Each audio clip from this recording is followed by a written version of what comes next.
كيف يعرف الإنسان أن الله جل وعلا بارك له في عمره؟ من أعظم الدلائل على أن الله يبارك لأحد في عمره أن يشغله الله جل وعلا بطاعته. ومن أسوأ الأمور أن يشتغل الإنسان بغير الله عن الله، ومجالس القيل والقال وكثرة الأحاديث عن الناس وشغل الإنسان اليوم بكثير مما تبثه الشاشات أو المنتديات شغل كثيرا حتى من الأخيار عن طاعة الله بحجج واهية، ويحسبونه هينا وهو عند الله عظيم. لكنه لو في آخر نهاره عند بيتوتته وهو يسلم نفسه للرقاد، لو حاسب نفسه أين قضى أكثر وقته، من خلالها سيعلم إن كان الله قد بارك له في عمره أو لا.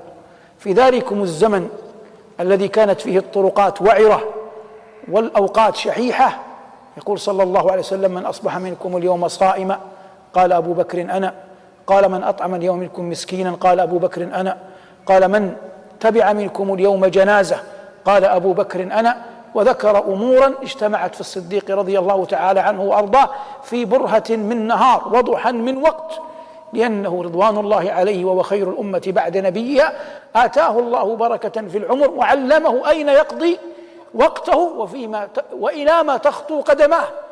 لكن أن يجلس الإنسان بالساعات أمام الشاشات إما على فجور وإما على منكر، يحدث هذا ويخاطب هذا ويقع في سيئة تتبعها سيئة، وإذا قام إلى الصلاة إن قام لها قام متكاسلا، وإن وقف بين يدي الله تراه مشغولا بما خلفه وراء ظهره ينتظر متى يفرغ الإمام حتى يكمل ما بدأ به.